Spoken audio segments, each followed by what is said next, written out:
Confira. Com uma produção anual de quase 80 mil toneladas, segundo o último levantamento do IBGE, Minas Gerais está entre os 5 maiores estados produtores de cebola do país.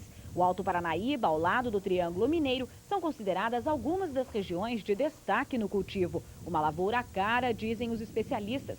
Cada hectare de plantio corresponde a quase R$18 mil investidos no campo. Todos plantios de hortaliças não são baratos os custos, né? Por quê? É porque você sabe que é uma cultura, assim, geralmente planta na época de muita chuva, né? E muita doença.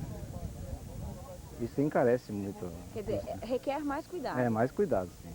E é em busca de rentabilidade do lado de dentro da porteira que estudos são feitos a todo instante, como o aperfeiçoamento do plantio direto da cebola.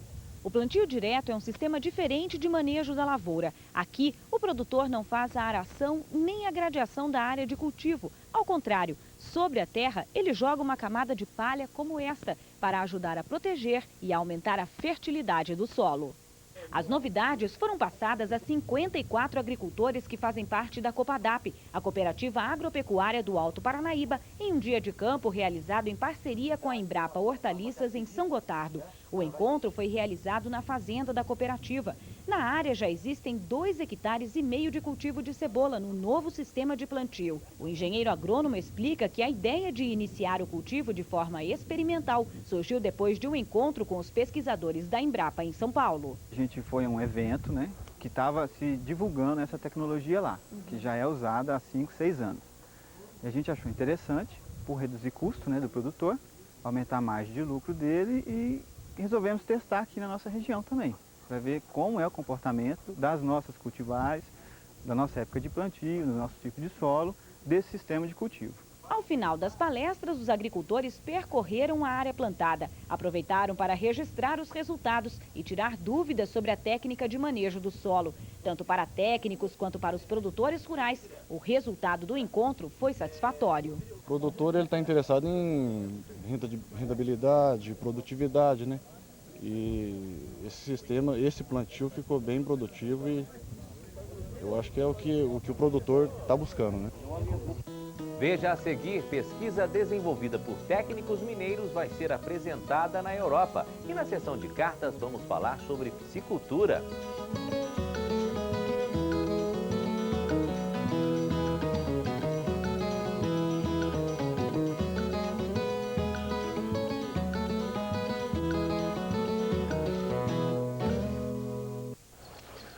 Boa tarde. Boa tarde. Eu preciso de uns fungicidas para o meu cafezal. Pois não? Preciso de um bom para ferrugem. E outro bom para cercóspora. E outro bom para a qualidade dos frutos. Prontinho, estão todos aqui. Vocês entregam na fazenda, né? É muita coisa para eu carregar. Contra as principais doenças do café, use Priori Extra. Atenção, cafeicultor de patrocínio e região. Com Floresta Café você não se preocupa mais com comercialização, preparo, sacaria, frete, rebenefício, armazenagem e seguro com o menor preço da região. Floresta Café, o armazém amigo do produtor. Temos a honra de convidar produtores de café, lavoura branca e pecuária para participarem conosco do 15º seminário que acontecerá nos dias 19 e 21 de setembro em Patrocínio, Minas Gerais, região privilegiada pelo café do Cerrado.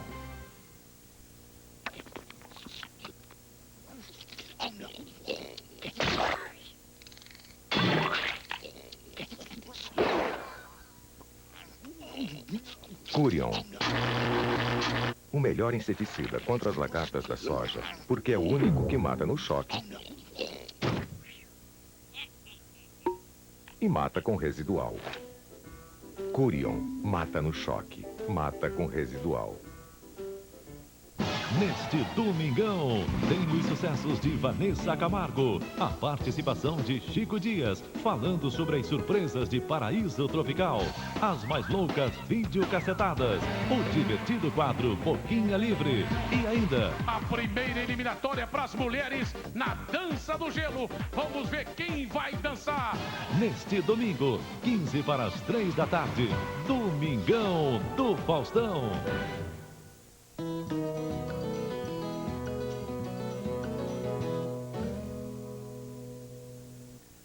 Um sabor tradicional na mesa do brasileiro, o famoso cafezinho, é objeto de estudo de um agrônomo de Uberaba. Nas lavouras, ele conseguiu aumentar a produtividade com o sistema de gotejamento. Os produtores têm receio de investir na cultura por causa dos riscos de prejuízo, mas ele mostra que é possível ter lucratividade, tanto que vai levar o gostinho do café brasileiro para a Europa.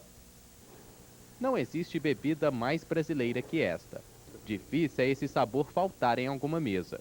Quem toma animado algumas xícaras com a gente é o agrônomo André Fernandes, pesquisador de uma universidade de Uberaba. Esse aroma inconfundível ele vai levar para a Itália. Vai apresentar em uma conferência europeia de recursos hídricos o resultado de um trabalho desenvolvido no Triângulo Mineiro que está aumentando a qualidade dos grãos. Essa técnica de irrigação que acaba aumentando aí a produtividade, melhorando a qualidade da lavoura, pode ajudar o café brasileiro a continuar fazendo esse sucesso todo no mercado externo? Sem dúvida, essa é a ideia. A ideia é apresentar um trabalho científico, técnico, que a gente fez aqui lá, mas o principal motivo dessa viagem é justamente colocar o café em evidência no mundo, principalmente o nosso café brasileiro. Hoje, de cada 10 quilos consumidos no mundo, 3 vêm de lavouras nacionais. A previsão é que nesta safra sejam colhidas mais de 30 milhões de sacas, e metade dessa produção vai sair de fazendas mineiras. Boa parte dos grãos vai seguir para o mercado internacional, principalmente para a Europa. Café verde e amarelo no exterior é sinônimo de qualidade. O segredo do trabalho do professor André, que há 20 anos pesquisa cultura, está na irrigação. O produtor rural ele não aguenta mais perder a safra dele por déficit hídrico. E isso em todas as regiões cafeeiras. Na minha opinião, o café é uma cultura muito cara para a gente depender da chuva, depender de São Pedro. O sistema é o de gotejamento, que traz economia em relação ao de aspersão. Mas o que sai da mangueira não é apenas água. Nessas gotinhas estão misturados o adubo, enriquecido com cálcio e magnésio, reguladores de crescimento, hormônios vegetais e até produtos para o controle de pragas e doenças. A palhada é mantida sob o pé para impedir a evaporação. O sistema fica ligado em média 3 horas por dia. E a quantidade de água a ser usada depende da umidade relativa do ar, verificada todos os dias na pequena estação meteorológica. A irrigação ajuda a resolver um dos grandes obstáculos para a expansão da cultura pelo cerrado. O café exige um investimento muito alto, são cerca de R$12 mil por hectare, e é preciso esperar 3 anos para a planta começar a produzir. Ao mesmo tempo, é um grão muito sensível à seca, e uma estiagem no período errado, algo comum na região do Triângulo Mineiro, pode ser sinônimo de muito prejuízo. É por isso que, apesar de todos os municípios do Cerrado Mineiro terem condições de receber e bem a cultura, poucos investem nela. O risco é muito alto. A irrigação aumenta os custos de produção, mas a rentabilidade pode compensar o investimento. Professor, essa lavoura está recebendo experimento já tem 6 anos. De quanto que foi o aumento da produtividade aqui? Desde 98 nós estamos medindo essas produtividades. Sempre foi irrigação por gotejo, esse café. É um café hoje que tem 10 anos de idade.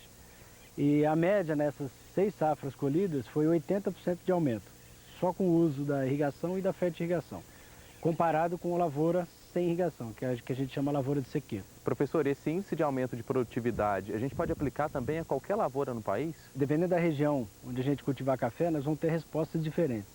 Quanto maior o déficit hídrico dessa região, melhores vão ser as respostas com relação ao aumento de produtividade com a irrigação. Comparando o Triângulo Mineiro, em torno de 60%, 70%, chega a 80%, que é o que a gente obtém aqui. Para sul de Minas, em torno de 40% a 50%. A qualidade a gente sente no aroma e no gosto. E os italianos poderão conferir com o paladar o resultado das pesquisas. Já que é um produto tão nobre, quem precisa de champanhe para um brinde? Pessoal, então, um brinde ao café brasileiro? Um brinde. Que faça muito sucesso aí na Itália? Com certeza.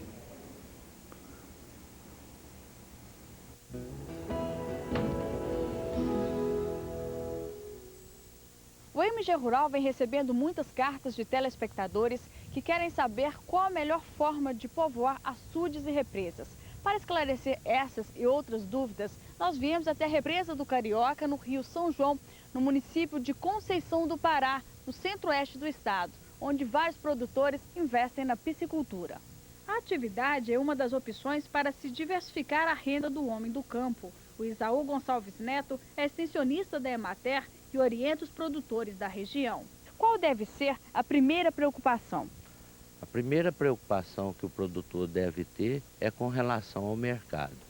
Ele tem que pesquisar o mercado para que essa produção seja absorvida. Depois de avaliar as condições do negócio, é preciso ficar de olho na qualidade da água. A água é elemento essencial. Ela tem que ser analisada para ver se não existe contaminação de resíduos tóxicos, elementos químicos ou mesmo dejetos.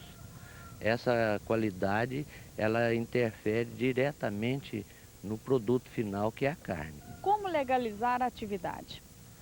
A atividade deve ser legalizada junto aos órgãos ambientais, junto ao IEF, por se tratar muitas das vezes de atividade localizada em área de preservação permanente, e junto ao IGAM, por se tratar de uso de água.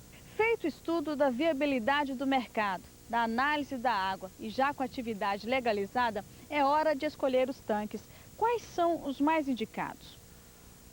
Normalmente são explorados tanques escavados, aproveitamento de açudes ou represas e aproveitamento em tanque-rede, que é o caso desse aqui. É o mais viável? É o mais viável, devido à facilidade de manejo e ao maior controle da exploração. Qual que é o tamanho deste tanque?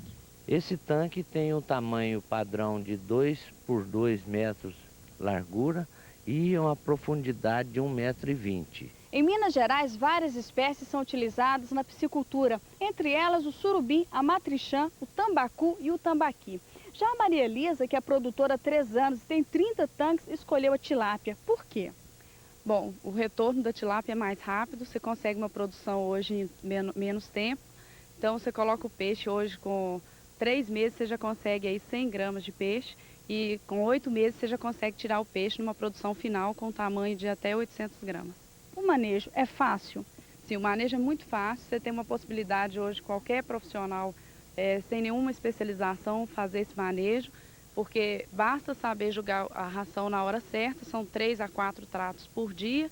Então não precisa nenhuma especialização. E no dia do manejo, que é a pesagem e a biometria que a gente faz, são 20 peixes que a gente pega por tanque, pega aleatório para pesar e medir, qualquer pessoa consegue fazer. A produtora recomenda investir na piscicultura.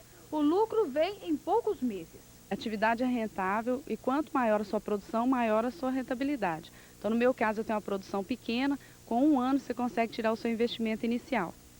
E mais uma informação, o tanque deve ficar no mínimo a 50 centímetros do fundo do lago. Com esse cuidado, evita-se que o lodo entre dentro dos tanques e atrapalhe a oxigenação. Em instantes, pequenos agricultores aprendem o poder medicinal das plantas. E você vai aprender como fazer bombom usando como ingrediente o baru, um fruto típico do Cerrado.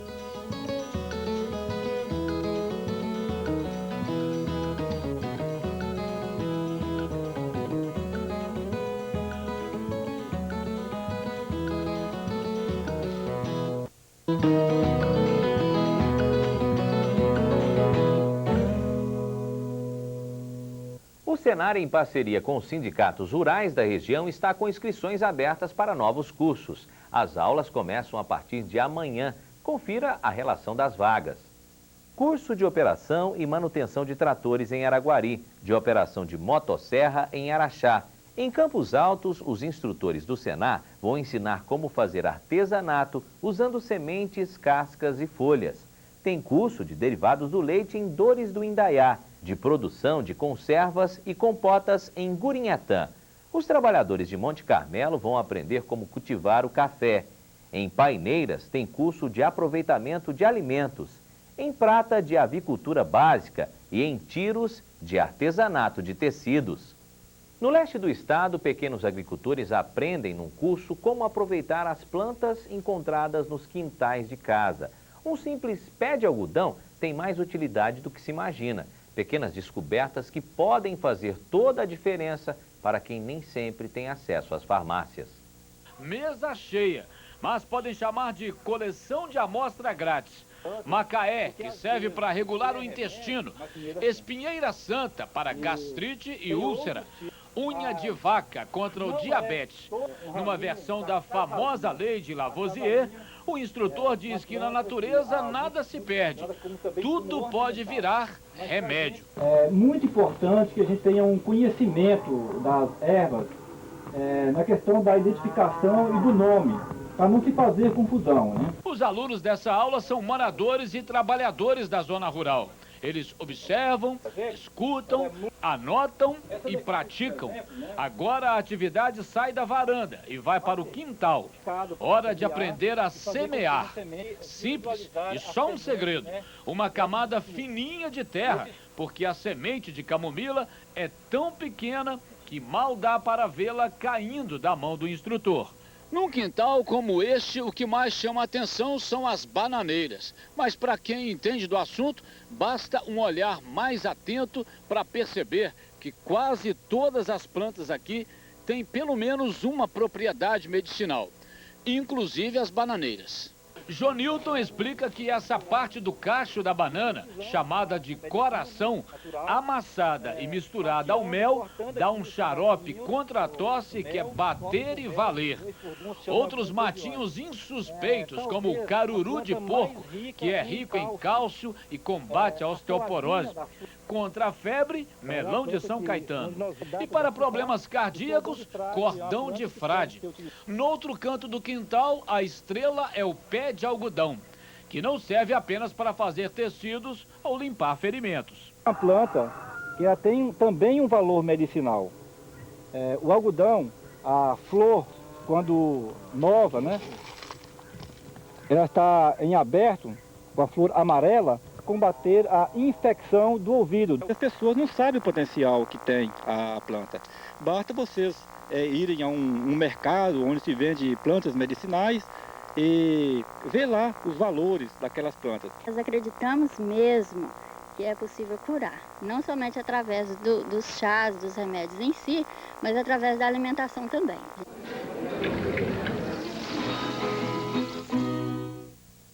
O quadro do Campo para a Mesa vai ensinar hoje uma receita ideal para ser preparada nessa época do ano. Com a castanha do baru, é possível fazer um bombom que vai agradar a família toda. O baruzoeiro, ou baru como também é conhecido, é uma árvore frondosa que chega a atingir 25 metros de altura, com troncos fortes e uma copa que chama atenção, principalmente nessa época do ano, quando se destaca no meio da vegetação seca. O fruto castanho, com polpa e semente comestíveis, amadurece entre os meses de setembro e outubro. Apesar de ser pouco comercializado, tem um alto valor nutritivo, com mais de 26% de proteínas. Aline é professora de uma escola rural que desenvolve um projeto sobre as espécies do cerrado, e o baru é uma das mais estudadas. As crianças assim, sempre estão lá perto do pátio da escola, colhendo essa semente e saboreando. Do campo para a mesa. Hoje o fruto do cerrado já está sendo processado pela indústria e a partir da semente é possível criar variadas receitas, como a que a gente aprende a fazer agora com a Leila, que mora em uma fazenda em Tuiutaba, o bombom de baru. São apenas 4 ingredientes: 200 gramas de chocolate ao leite, uma colher de sopa de margarina, uma lata de leite condensado sabor chocolate e, claro, a castanha de baru. Nesse caso, são 100 gramas. O preparo começa no liquidificador e é muito simples. Basta colocar a castanha e triturar um pouco. Quanto mais deixar uns pedacinhos mais inteirinhos assim, mais gostoso fica. Em seguida, derreta a margarina na panela em fogo médio e coloque a castanha, mexendo por cerca de 5 minutos até ela ficar torradinha como um amendoim. Depois acrescente o leite condensado, misture um pouco e deixe esfriar. Enquanto isso, derreta o chocolate em banho-maria. Para montar o bombom é preciso uma forma plástica, encontrada em lojas de embalagens. Primeiro, Leila espalha o chocolate no fundo e nas laterais da forma. Depois ela leva à geladeira por 5 minutos e em seguida completa a receita, colocando o recheio e novamente cobrindo com o chocolate. Aí é só deixar mais 5 minutos na geladeira, tirar da forma e fazer a festa da criançada. Os filhos de Leila adoraram a novidade. Pode até levar para a escola. O bombom de baru é muito gostoso. É muito gostoso, parece castanha de caju.